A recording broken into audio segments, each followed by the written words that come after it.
On this episode of the Young Pioneer Podcast, we open with a special news bulletin. North Korea tours halted until further notice. In a significant update for travelers, we have received notice from our local partners in North Korea that tours to Rason, the special economic zone, are now halted until further notice as of March 5th, 2025. What's behind the halt? Following this announcement, we learned that ongoing discussions between the DPRK and China are focused on finding sustainable ways to facilitate tourism to North Korea. However, we cannot confirm any speculative reasons that have been reported by the press or circulating online at this time. Rest assured, we will communicate with our clients as soon as we have more details. Why was Rason the first to reopen? Rason, located in the northeast of North Korea, was initially set to reopen to Western tourists beginning January 16, 2025. However, shortly after the announcement, North Korea expressed hesitation, and China was reluctant to allow foreigners to cross its border. Young Pioneer Tours played a crucial role in the reopening process, with our management team spending a month on the ground in February 2025, collaborating with both North Korean and Chinese officials. On February 13, 2025, YPT made history by becoming the first Western tourism agency to cross into North Korea via the Chunhe-Wonjeong border crossing, paving the way for others. We successfully negotiated a deal with our partners in Rason and led 2 tour groups shortly after, introducing over 40 enthusiastic tourists to the DPRK, all of whom left with a positive impression of the country's tourism readiness. What's next for North Korea tourism? Currently, North Korea remains closed to Western tourists until further notice. Despite claims to the contrary, Pyongyang, the capital, has not yet reopened to Western tourists. We are actively working towards making Pyongyang accessible to everyone, not just those on expensive sporting delegations. Stay tuned for more updates as we continue to monitor the situation and advocate for the reopening of North Korea to tourism. I'm your host, Justin Martel, and this is the Young Pioneer Podcast. 조선중앙 방송입니다.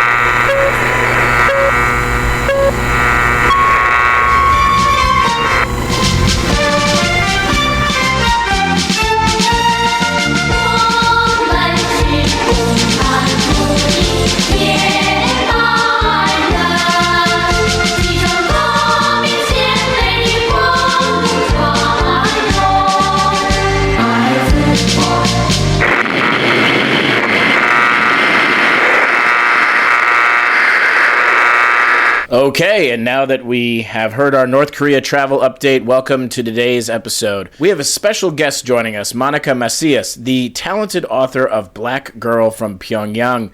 As the daughter of the first president of Equatorial Guinea, Monica's life took a remarkable turn when she was sent to North Korea and personally looked after by President Kim Il-sung.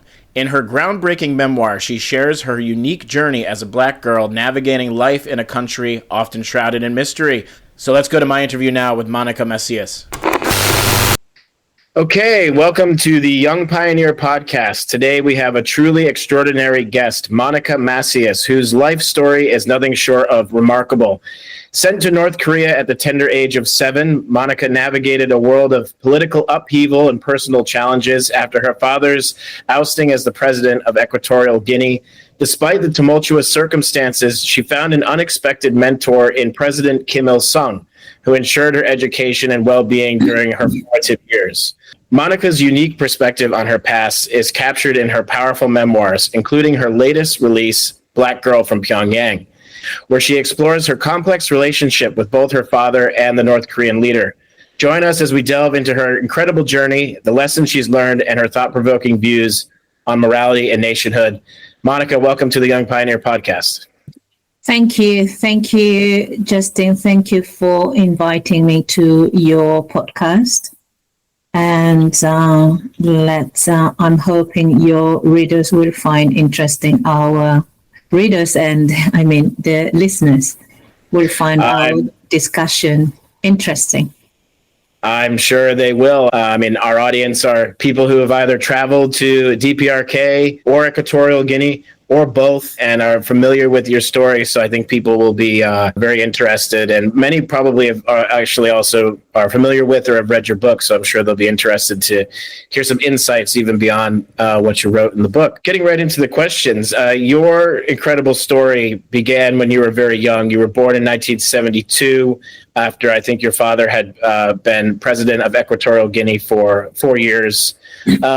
In your own words, can you tell me about your background and your life in Equatorial Guinea prior to leaving for DPRK?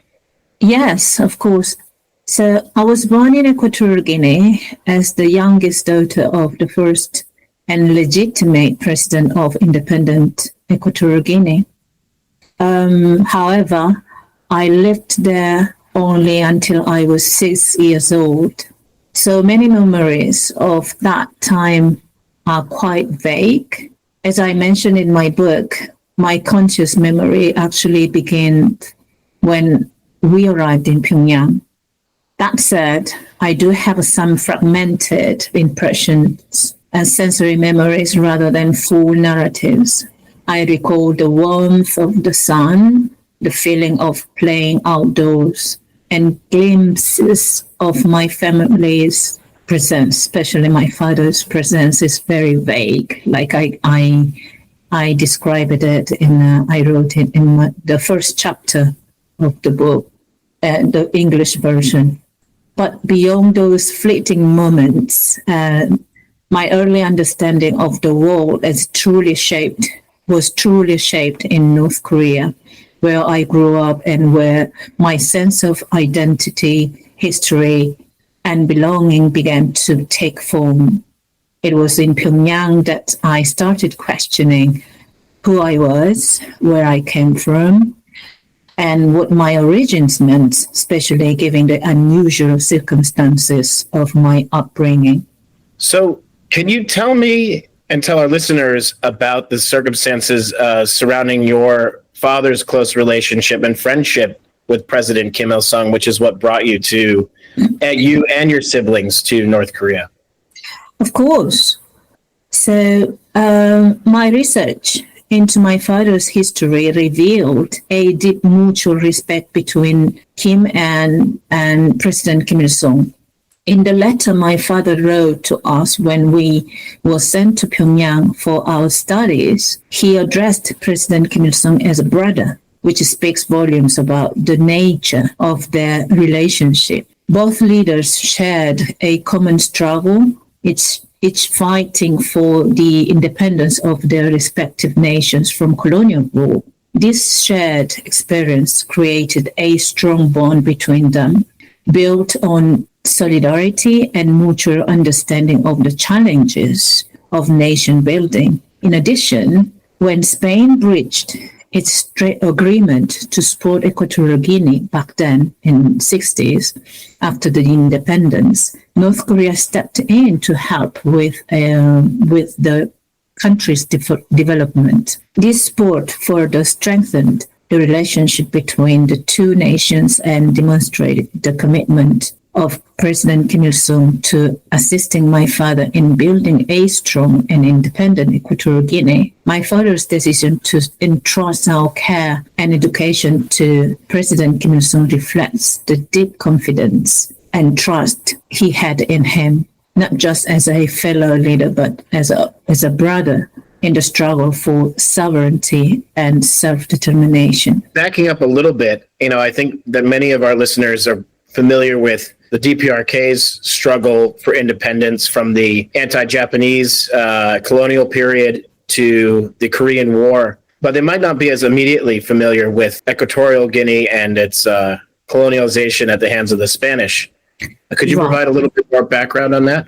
Right. So Equatorial Guinea is located in central West Africa between Cameroon and Gabon, and it was Spanish colony during 2 centuries, almost 200 years, where Equatorial Guinea, Spain, they effectively exercised the apartheid system in the country, and just like most of the colonial rulers. So that until then, so my father was one of the leaders who fought against the Spanish rule back then. And when the independence was given to Equatorial Guinea, he won the election to become the first president. But because my father was a nationalist who would rather looking for the Equatorial Guinean interests. The relationship between two countries, Spain and Equatorial Guinea, became very, to say mildly, very bad. So that's the background that Equatorial Guinea had, and that's the reason why we were sent to study in Pyongyang, because Spain literally left over the night, and there were not any proper institutions, education, and my father needed young Guineans to be educated for the future of the country. So he was sending out young Guineans to study abroad. And also we need to bear in mind that that moment was when most of the African countries was getting independence, and former colonizers were leaving Africa.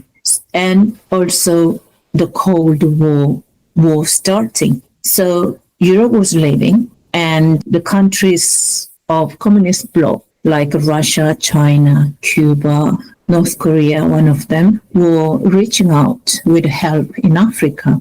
In fact, it was not only in Equatorial Guinea where you can see how Pyongyang helped the new nations. But one of the examples is Benin, because we grew up, when we were sent to Pyongyang, we met Benin's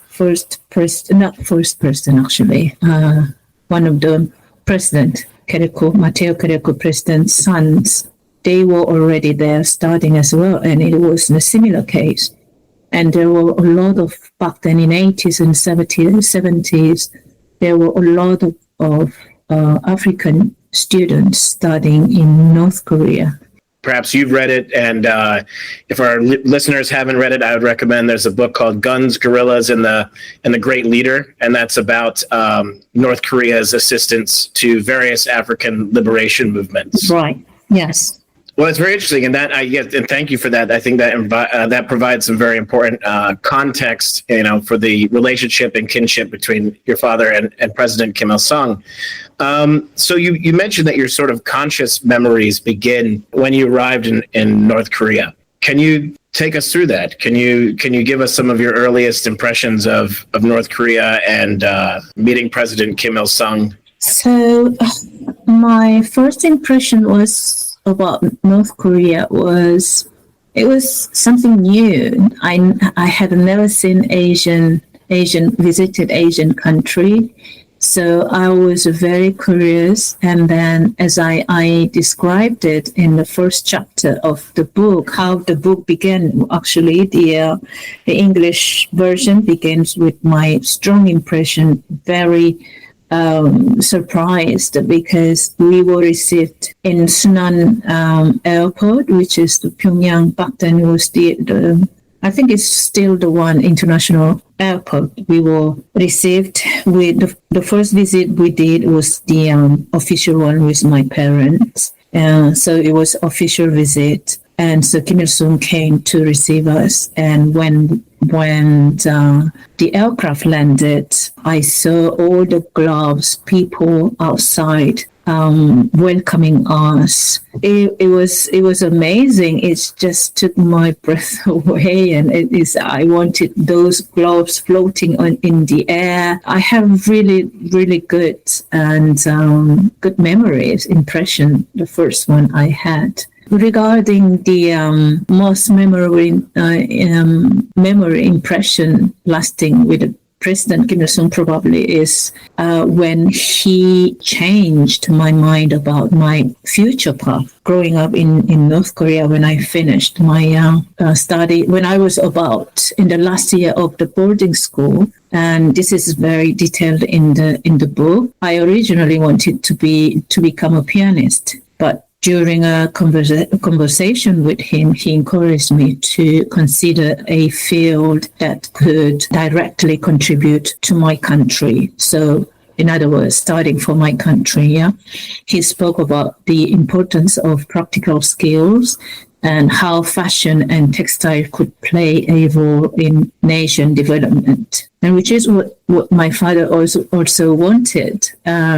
He reminded me that his word resonated with me deeply, and that moment shifted my perspective. It was because of this conversation with him that I ultimately chose to study fashion and textiles, a decision that shaped my career and allowed me to contribute to work with and contribute in a meaningful way.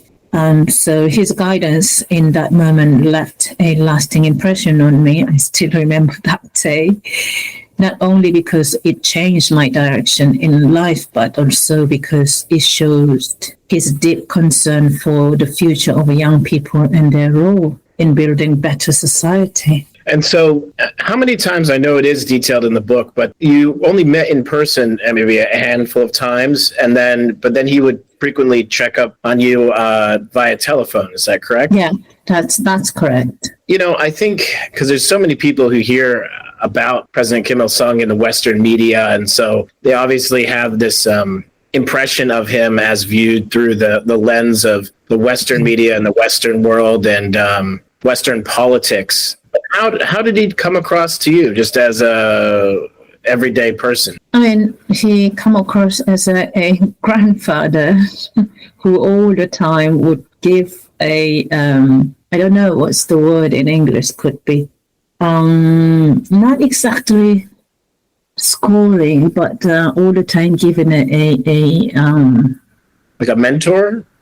Yeah, kind of. Yeah, in Korean we say "tansori." Tansori is so basically the elderly people usually they talk a lot about life to the young people in Korean culture, and they repeat the same thing. Yeah, it's a bit tiring. So he was kind of that kind of a person who would say, "Oh, you must study a lot. You must study for your country. You must respect elderly people. You must." So that was, imagine that all the time. So that's how he came across to us. And did he show your siblings the same level of attention and care as he showed? Oh, yes, yeah. He was over the phone. He was, yeah. Tell me a little bit about going to school in DPRK as a foreigner. I mean, we do know that North Korea is quite a homogenous society. Mm-hmm. So how was it fitting in a North Korean school amongst Korean students? I mean, I know you mentioned that there were other students from other developing nations there, mm-hmm. but do you feel that you were treated as Korean or still as a foreigner? I mean, when I look back now, it's both, because I was kind of outsider because there were rules that I could not go breach, let's say. So, in other words, there were rules that I needed to respect. And also I was an insider because I grew up just exactly like a Korean. The culture, I speak like a Korean, and I studied the history the same. And even the way I am, the manner, I'm very much Korean. So it's kind of, I have these two, it's paradox, isn't it? I have this too, but it's kind of it gives me advantage over many people in order for understanding the North Korean society in and out, from different perspective, for having this both insider and an outsider, insider and outsider at the same time. So as an insider, outsider, what were some of the rules that you had to follow as an outsider? Bureaucracy is all about bureaucracy. Going through that, visiting my friend's house, it needed going through enormous bureaucracy in order to visit my friends' houses. So what kind of bureaucracy? Just like paperwork? Paperwork, yeah. In the end, it will happen. In fact, we used to go to friend's house, but I remember in New Year's, but it needed go through a paperwork. and permissions. So that was a bit tiring, and some places they would say, oh, you can't go because you are, in the end, you are a foreigner. You need a permission.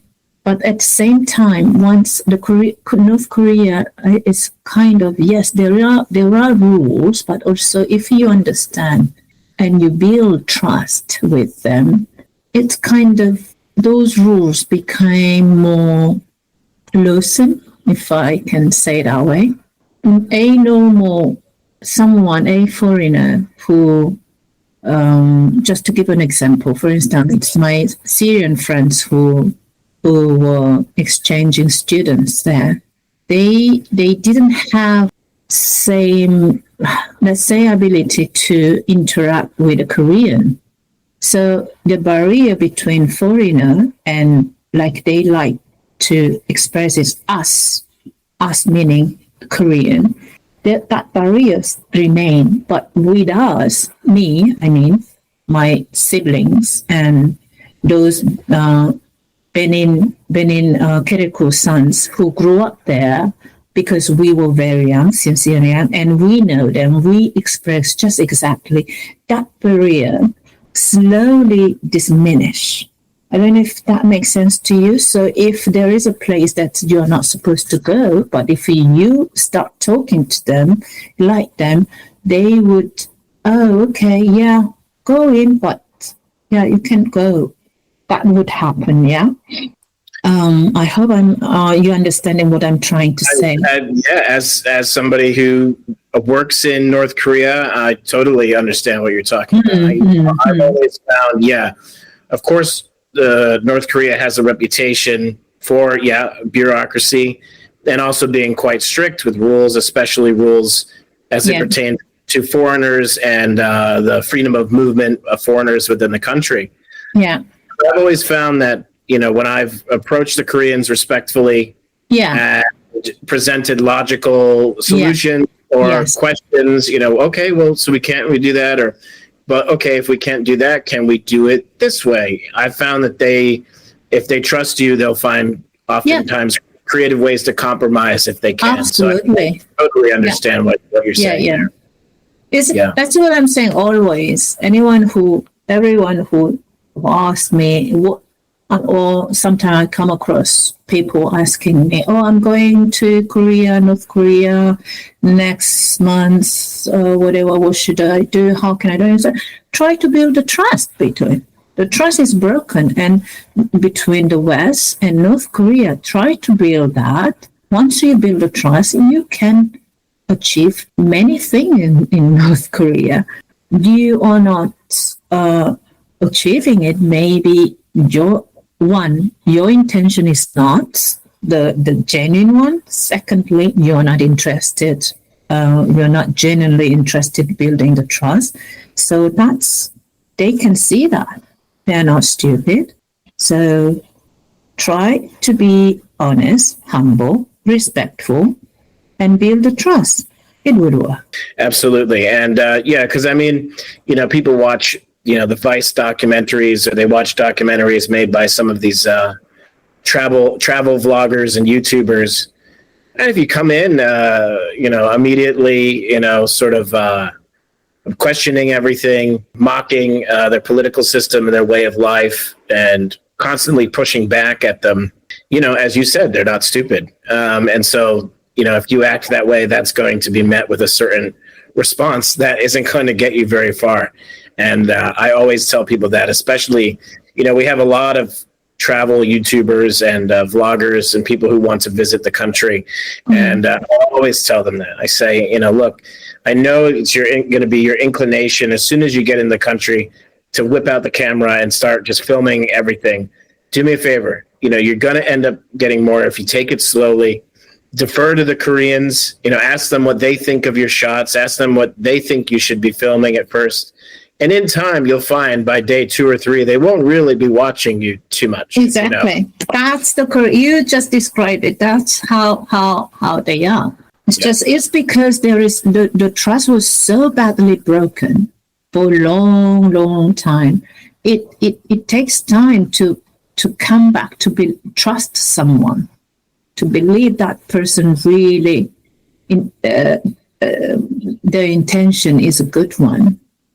So if you understand that and you are humble, like I said, and respect any human being and respect any cultures, for me, there is no reason. They do understand. They are not stupid. They listen, and they become flexible. Yeah. Absolutely. So coming back to your story, after the coup and the loss of your father, how did you cope with the emotional turmoil of being separated from your family and living in a foreign country? At first, I didn't fully grasp the loss because I had no memory of my father or my early years in Equatorial Guinea, like I said, because I was brought to Pyongyang when I was 6 to 7, yeah. And my mind simply shut down. My brain just shut down, and that shut down that part of my life as kind of defense of mechanism because it's kind of protecting you from the trauma that you're going through. But when I eventually learned, I think I was 12 years old again, detailed in the book, when I eventually learned what had happened to him, I felt intense anger. I'm not going to lie to you. Very angry. I was very angry and also, additionally, my mother also was absent. And I became rebellious, struggling to make sense of all of it. So I was just disrespectful with everyone, rebellious, angry. I was angry. But then, as I was growing older, the strict discipline and structured education I received, especially the care from the people who were looking after us, and the teaching of Confucius that we received in the school, I think that played a crucial role in helping me to navigate that turmoil time back then. Because as many who are interested in Confucius values, they know that Confucius values emphasize in self-discipline, respect for learning, respect for hierarchy, harmony, and also on top of that, the like I said, the discipline, strict discipline, and structured education in the boarding school made me resilient, which gave me a framework to process my emotion and find stability. And over the time, I learned to channel my anger into a personal growth rather than self-destruction. Because, like I said in the book, the anger is very strong. It's like an engine, very strong engine. That if you use it wrongly, it's not only destroying other people. You might think you are destroying the other people who have done wrong to you, but actually you are self-destroying yourself. You are the first who is suffering. You are the first who is self-destroying your own life. Instead, what I did, just turning around that engine powers to the personal growth, reflecting on what happened. Yeah, so that's how I overcome. But the book, I detailed it more. So that's how I worked it out. But it takes time. It takes really time, long time. You would attribute your being able to cope with it through the education that you received. Yes, definitely. At Revolutionary Military Boarding School. Absolutely. The discipline, the very much structured education, because it was just like, bear in mind, it's military school. Therefore, in addition to a conventional education that we had, like math and physics, we were taught military strategies and also shooting training. So I was a soldier. So that's made me to, I think, overcome. It's a foundation of what I am. That education in general, it gives me the framework, like I said, to process this and became who I am nowadays. And that's, and I think that's very interesting because, the media spends so much time talking about the things that North Korea gets wrong, but I try to sometimes emphasize some of the things that they get right, and one of the things that it seems to me that they get right is the education system. Oftentimes we bring tourists to DPRK, and we visit some of the, the school children's palaces, where you have students that are amazing artists, or they're able to do amazing singing and dancing performances, or play young students who can masterfully play musical instruments. And, people from the West look at that and they say, oh, that's really weird, And to me, I say, well, it's unusual to you because in the West, we're used to our students who are, our kids who are now obsessed with their cell phones or their tablets and playing video games and things like that. And it kind of shows you what can be accomplished when you don't have young students who are with those sorts of distractions. Would you agree with that? I mean, I agree with you, but I understand why they think that way. Right. Because that implies is exactly what Michel Foucault, the famous French political scientist and philosopher, wrote about how the order of he wrote an essay explaining how the power influence the narrative in the society. And also he come up with a theory called governmentality, which is how the modern European societies, governments govern their citizens. Since they was young, they teach them, let's say, this is how it must be. Since the kindergarten until the university, that system is what they're telling them what to do in a way that imagine it like, the example he gave is like, imagine the parents have children and they want their children to do certain thing. They repeat it over and over and over again, until the point that when the parents are not there, the children will end up doing exactly what they have taught to do. Yeah? You see what I mean?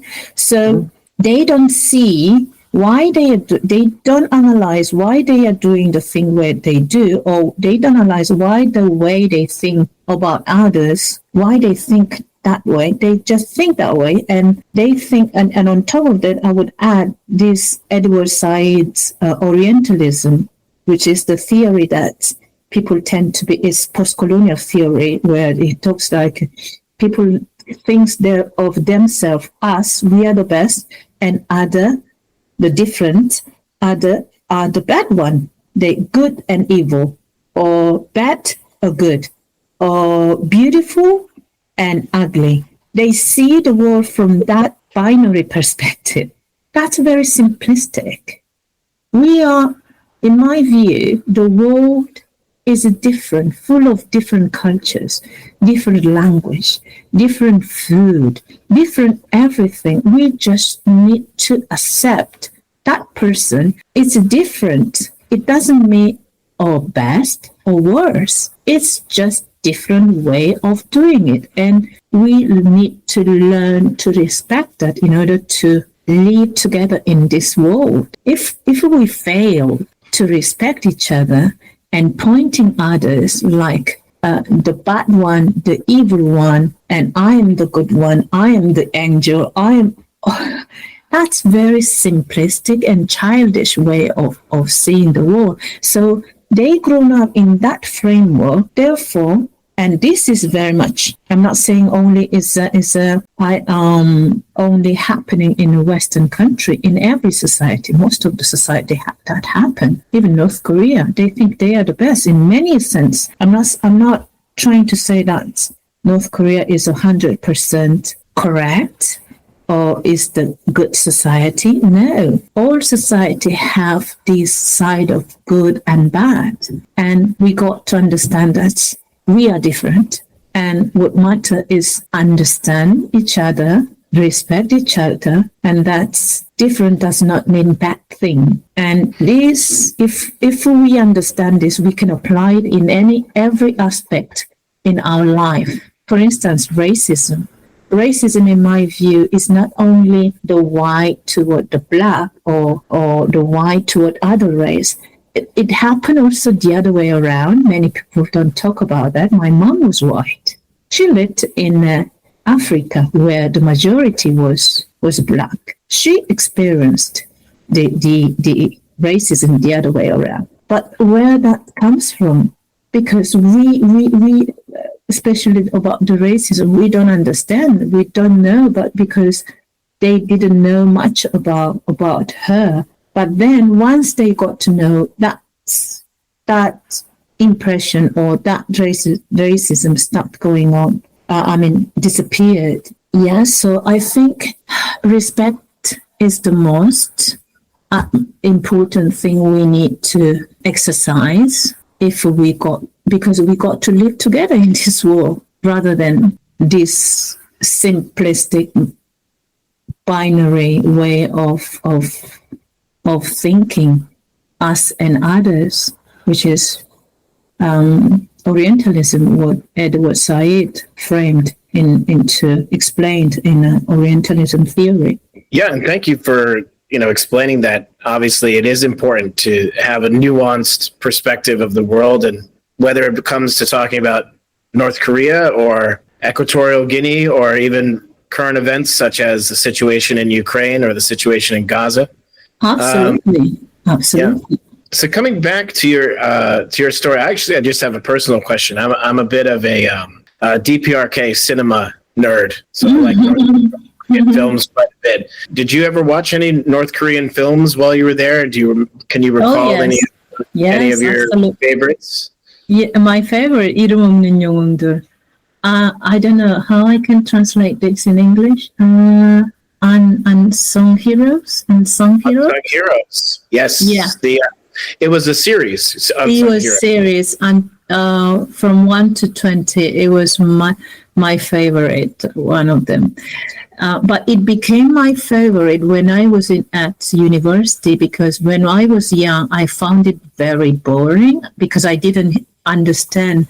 I found it boring because of the background history, and I found it very bored. But as I was growing up, I started to, you're growing older, you are questioning, you're trying to understand about the history, Korean War. So I found it very interesting that... unsung heroes, also known as nameless heroes. Because I heard you nameless say... hero, yeah, yes. I heard you say the Korean title, which technically translates to nameless heroes. Yes, and for our listeners who don't know, it's a mini series produced by the DPRK. It's over 20 hours long. It aired between 1978 and 1981. It was released in multiple parts. It was also the recipient of the Kim Il-sung Medal for its production, and it centers around a spy living in Seoul during the Korean War. Mm-hmm. And that brings me to my next question for you, Monica. I don't mean to go too far off the script, but so. The unsung heroes stars the American defectors who defected. Yes. Yeah, who defected in the 1960s to DPRK. Charles Robert Jenkins, who later left and went to Japan with his wife, and of course James Dresnock, who lived the rest of his life in DPRK and died a few years ago. Did you ever meet any of those American defectors or their children? Yeah, not the children. I don't remember their children. I think, I remember Dresnock children when they were very young because they were so white. Stands out. They were so white and blonde, and they stand out. That's the memory I have of the kids, because we used to meet in Wonsan on holidays. And they used to go to holidays as well in Wonsan. That's where I remember them. But and also I remember a lot about Dresner, and I don't actually remember his real name, but I remember his name in the series, which is Louis.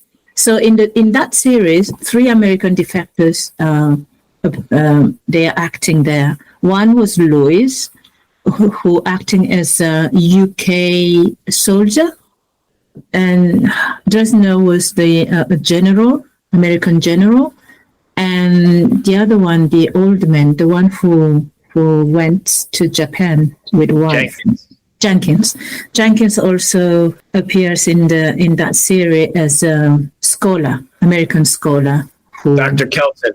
Yeah. Yes. Exactly. Wow. So I remember those 3, but I was interacting more with Louis. Louis and Dresner. They were more chatty and they had more sympathy with chatting with the people. So yeah, I used to practice English with Louis.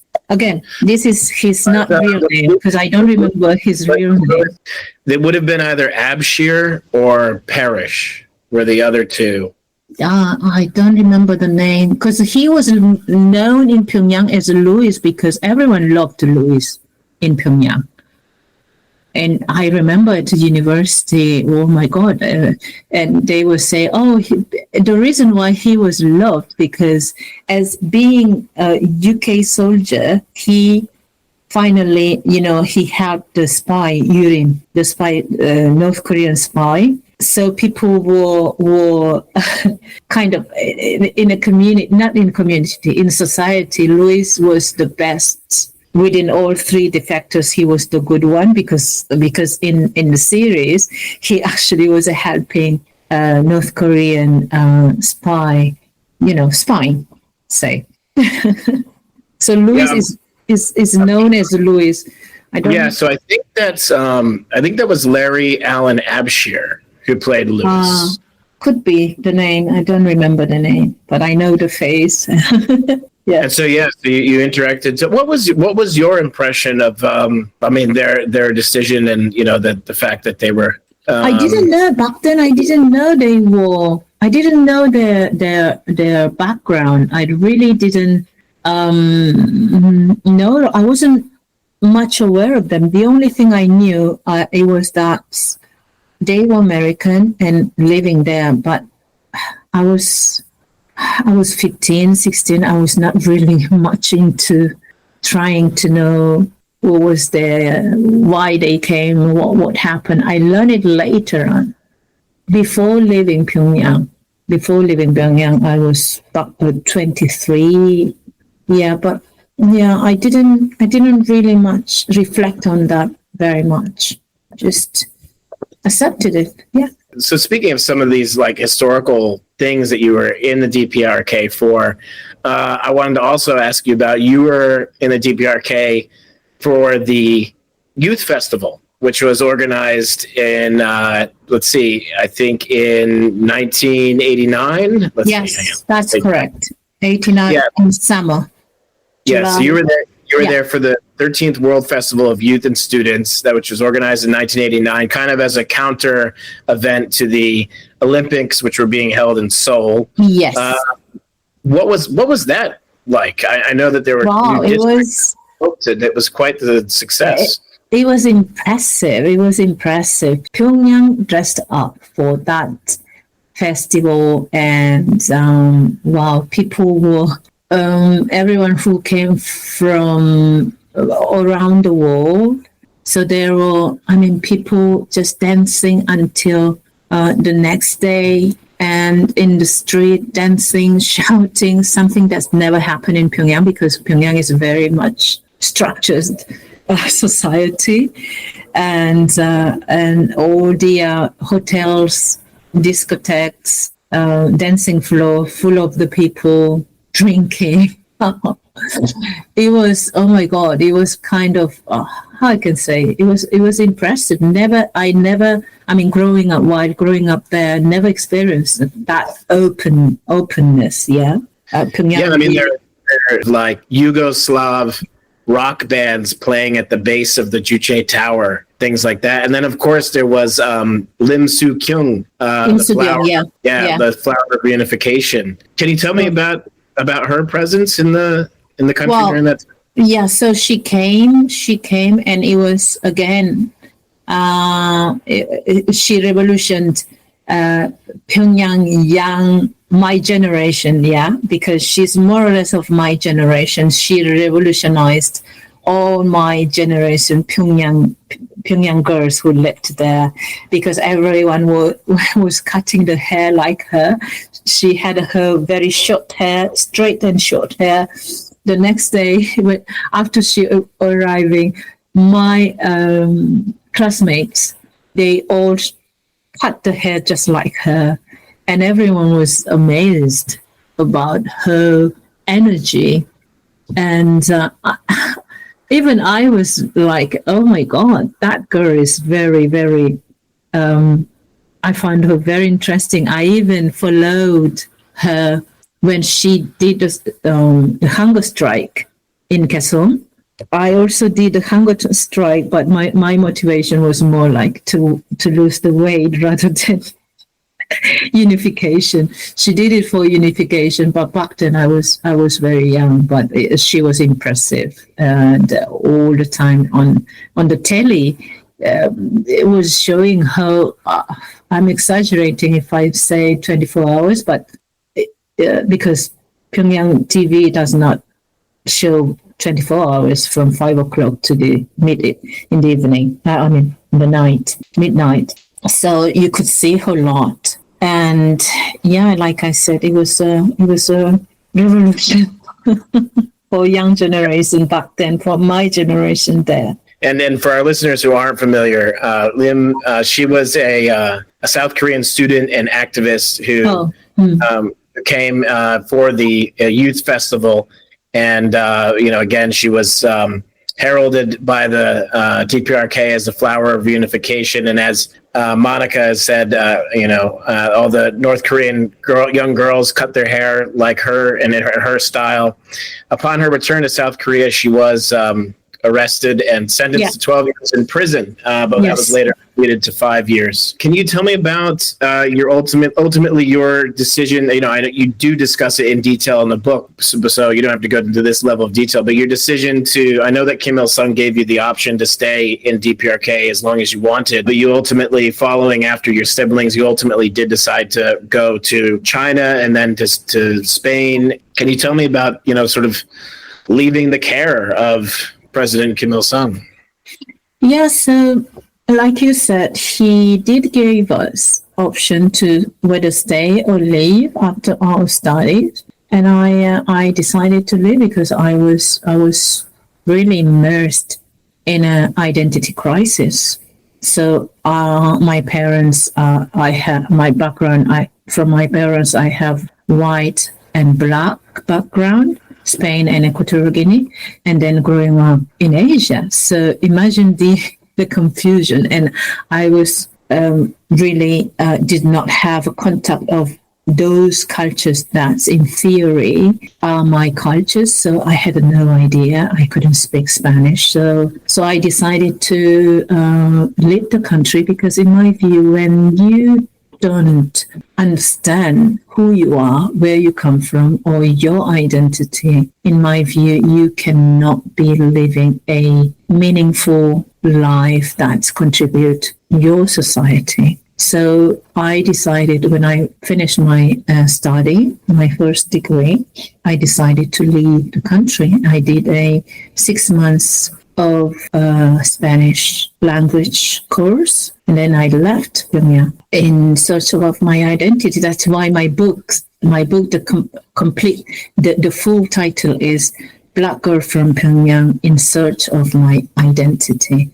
So that was the motivation of leaving Pyongyang. And since then, I lived in Madrid, and I lived in Malabo, which is capital of Equatorial Guinea. And also I decided to go to live in New York. I decided to, actually that one was challenging my prejudice and challenging the education I received about the antagonism that exists between North Korea and United States. So what I have heard about United States since I was young, it was mostly negative things. So in my mind, United States had this notion of not really positive country. So I said to myself, well, I need to challenge that, and I want to see it myself by my eyes and learn about it. So I changed my prejudice,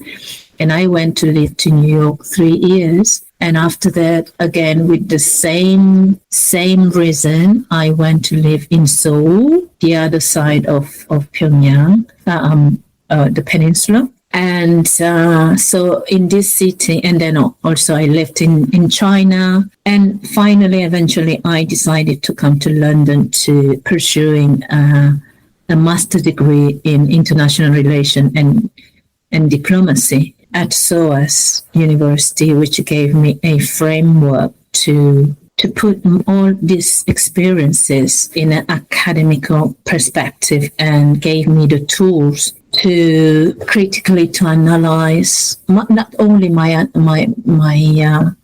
story, but also to understand the broader global international relations. So that was the reason why I left. Yeah, and I think so. Obviously, we spent a lot of time earlier discussing, not viewing the world through these sort of in this binary way, and good and evil, white and beautiful and ugly. So did leaving North Korea dispel some of the things that you were taught in the DPRK about the outside world? Because obviously it's no secret that you said it yourself that North Koreans are sort of taught that their country is the best, and they have everything that they need right there. There's no reason to nothing we have nothing to envy in the world, right? This is probably a long question. So in a general sense, was it really was it a mind-blowing experience, spending so much time in North Korea and coming out even into China in the 90s, which was, much more open by, North Korean standards? Can you just, in a general sense, say what it was like, coming out of North Korea after so long and into the rest of the world, and challenging your perceptions of the outside world as they were taught to you in the DPRK? It was mind blowing, because the difference was shocking, and it was just like night and day. And but to be honest, when I arrived in Madrid, obviously I was in shock about the culture, the difference, and all this. What I have learned about the West in theory, that should be, because I did kind of research about Madrid, Spain. So the perception that North Korean has back then of Madrid was the terrorism, ETA. Have you heard about? You do you remember? ETA, the Basque country.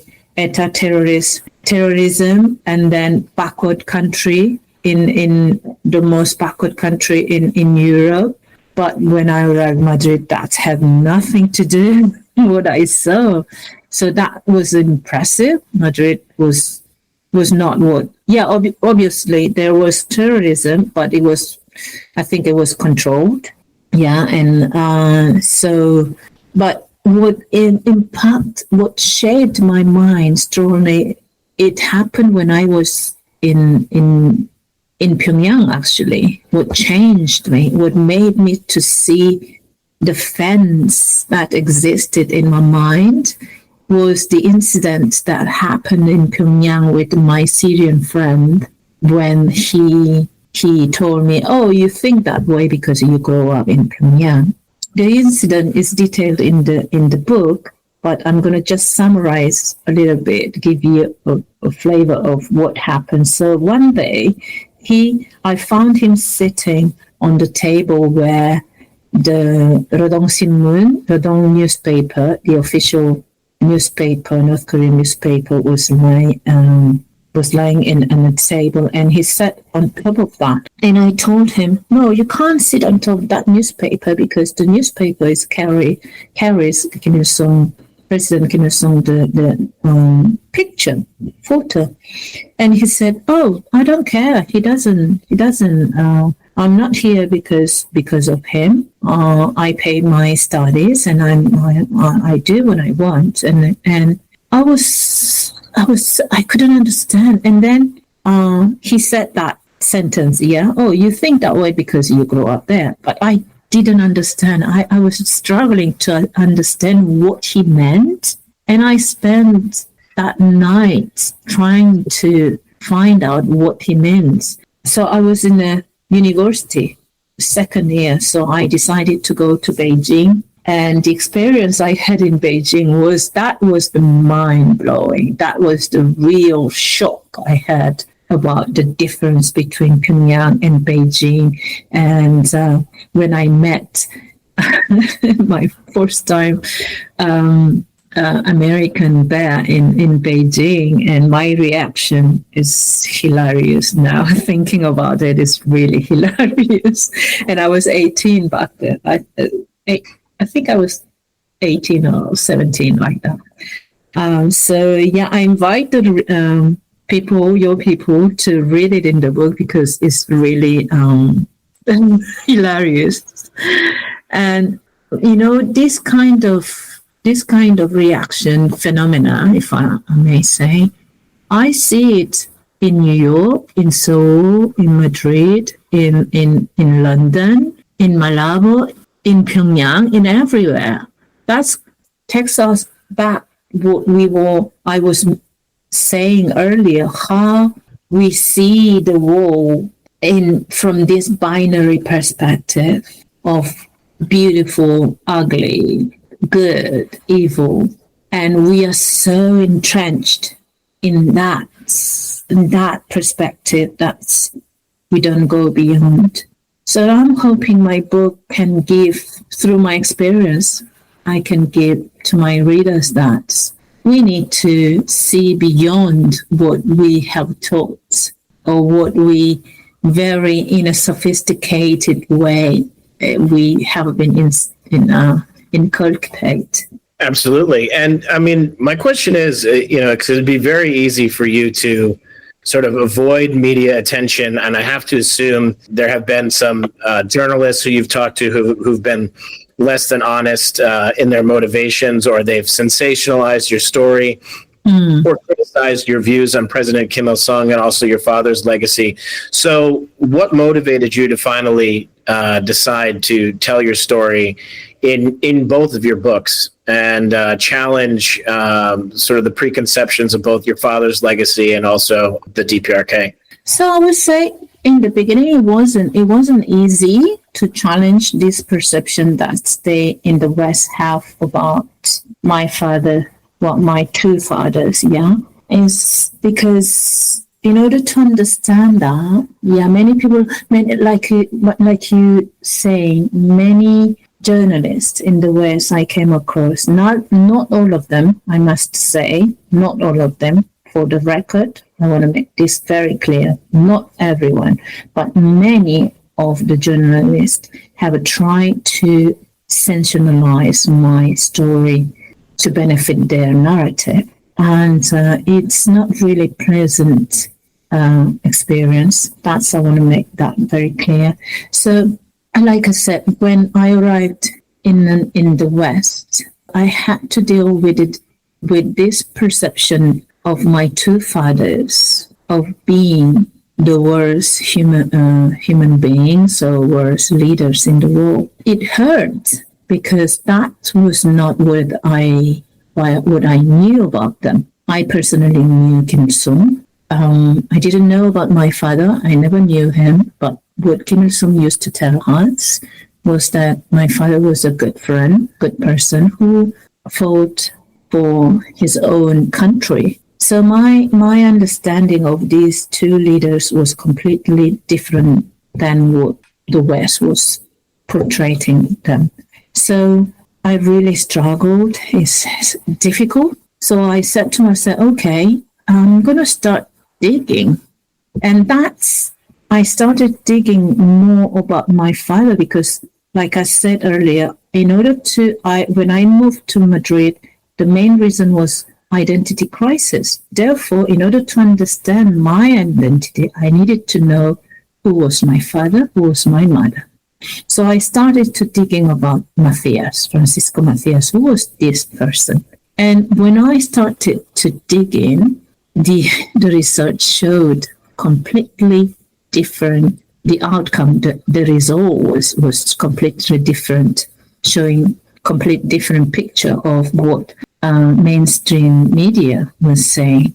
I'm not saying that part of the thing that mainstream media is mentioning that's happening in Guinea did not happen. Some of them did happen, but let's say 30 of them percent happened, but the 80% it was made up in order to demonize him and in order to eliminate him. In fact, Spain tried first to assassinate him. Just after 5 months, he was elected. And my father actually had the good relationship in the beginning with them. He tried to work with Spain because Macias, I'm going to address him as Macias when I'm talking about his political legacy. I like to make that separation between the person and politician. So I like to call him as Macias. So Macias needed Spain in order to build the country, but Spain did not like him, and they tried.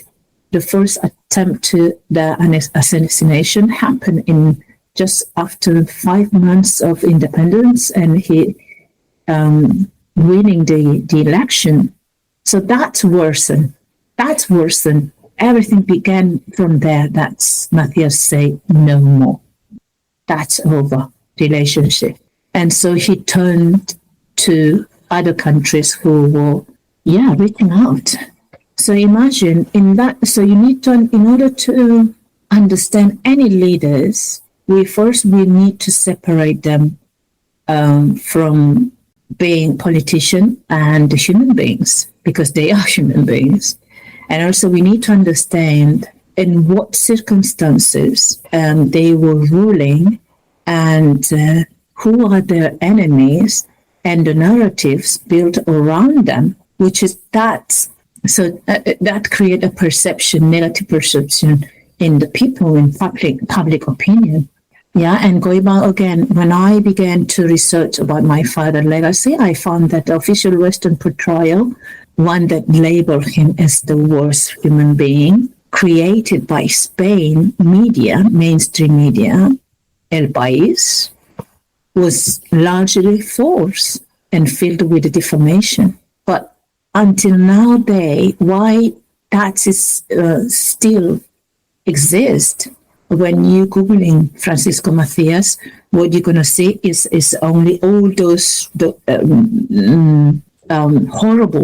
horrible lies attributed to him. And this distorted narrative persists because Spain, as a powerful country, has controlled the discourse, while Equatorial Guinea, a much smaller nation, has had little means to challenge it. Or my father, when Spain started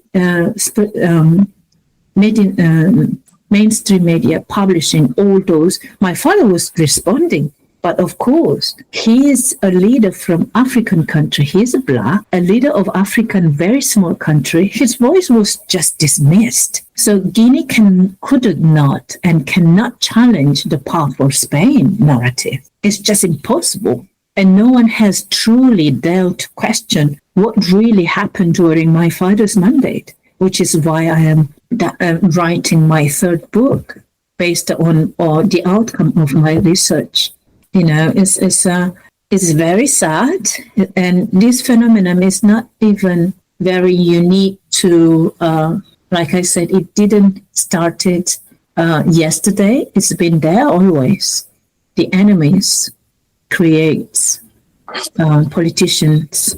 they create when they don't like it, because they see, again, this leads us to us and other to justify their atrocities and their wrongdoing. So they start defamation. And this phenomenon is not unique to my father.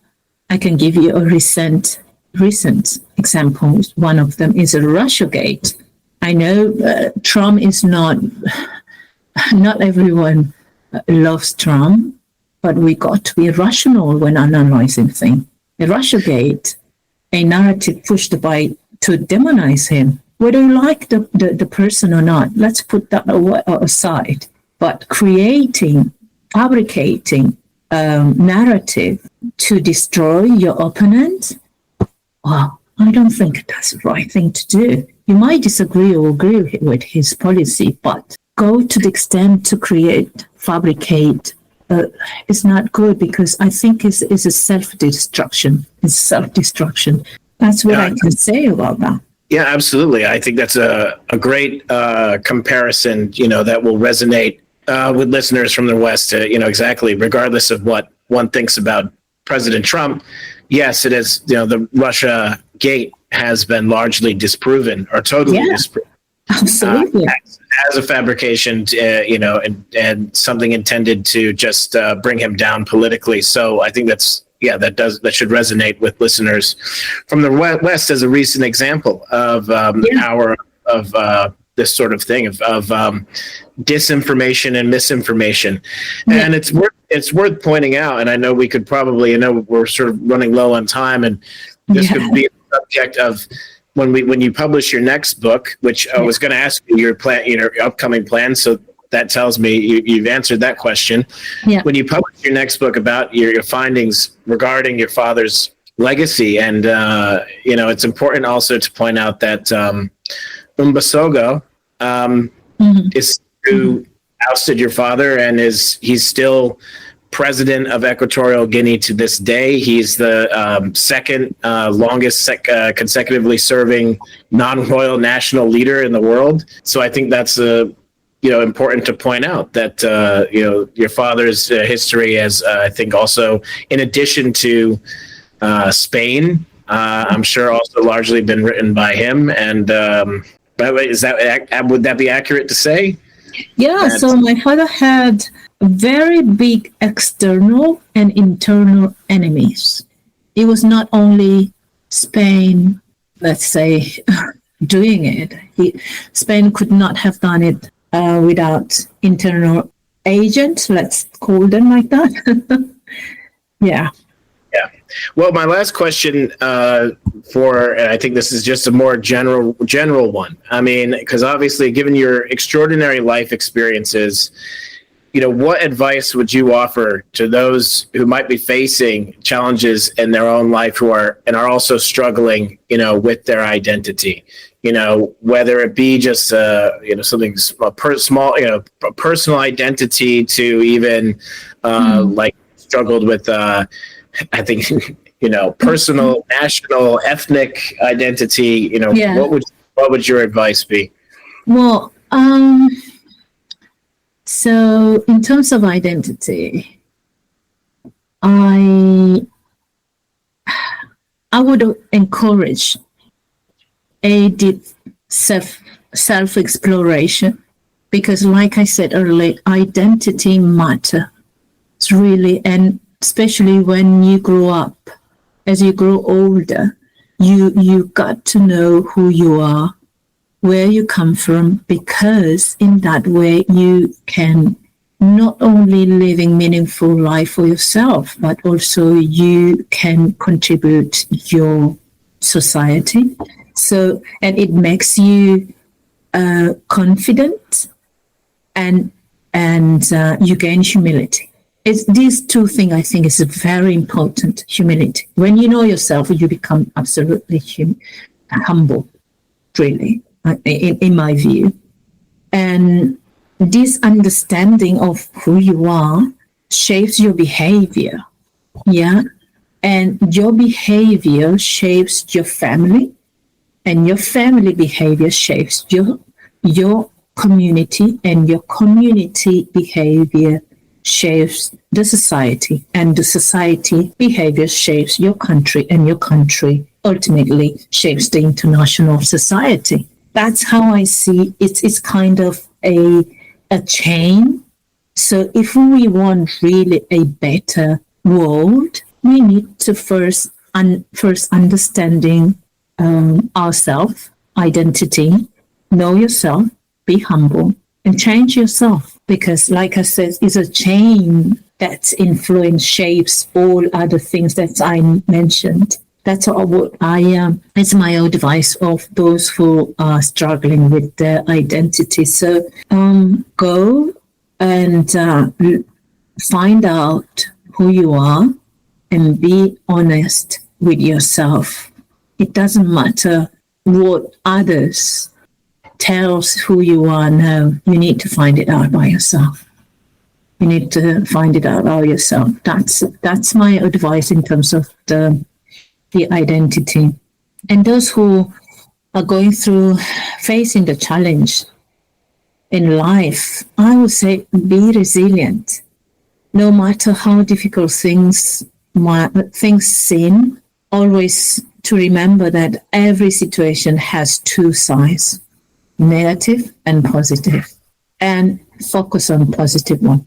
I'm not saying don't focus on negative 100%, but yes, analyze the negative side and learn from it, and don't repeat the negative, and focus more on positive, and keep going, and don't let the negative side dominate you. Instead, again, focus on the positive. Believe in yourself. That's very important. Believe in yourself and trust that you can make it through. That's how I survived. And that's what I think when I say survived, I survived all the difficulties I have gone through in my life, dealing with this identity issue. And because if you are not resilient, it can get you, especially when the entire Western society is telling you that your two fathers was evil. At some point, you might go, I was like, oh my God, is that true? Doubting myself. But then I was so resilient. I'm stubborn. I'm kind of stubborn. And I tend to see the positive side.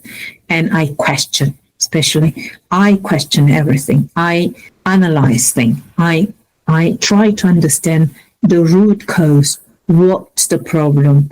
Underlying the problem. So in other words, critical thinking. And again, I repeat this, surround yourself with positive people who uplift and inspire you, especially who can inspire you, and avoid the toxic influence that drain your energy. That's my advice. That's great.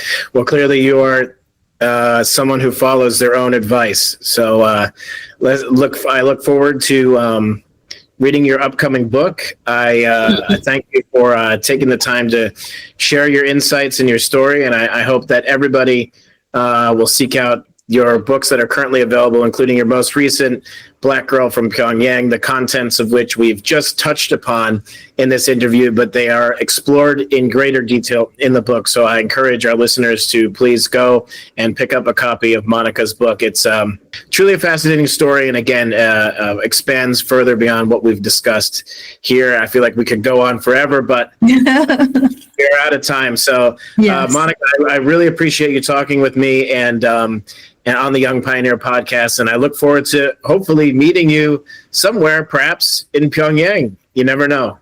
Who knows? Yeah. Okay. Thank you so much, Justin. Thank you.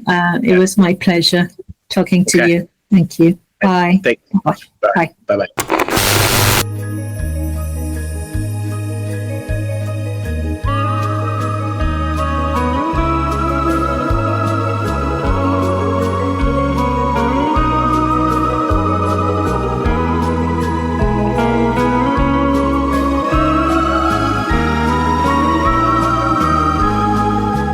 And that was my interview with Monica Macias.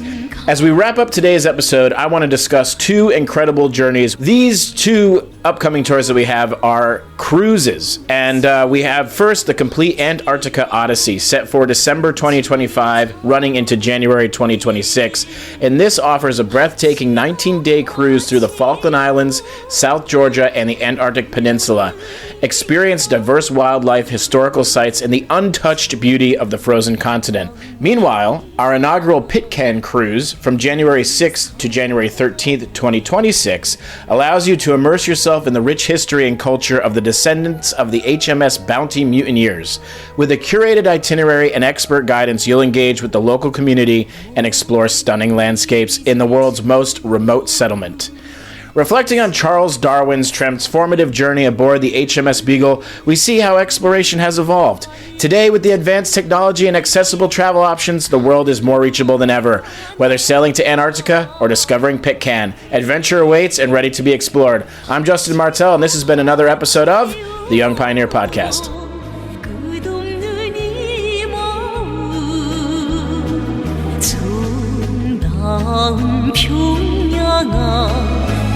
너를 사랑해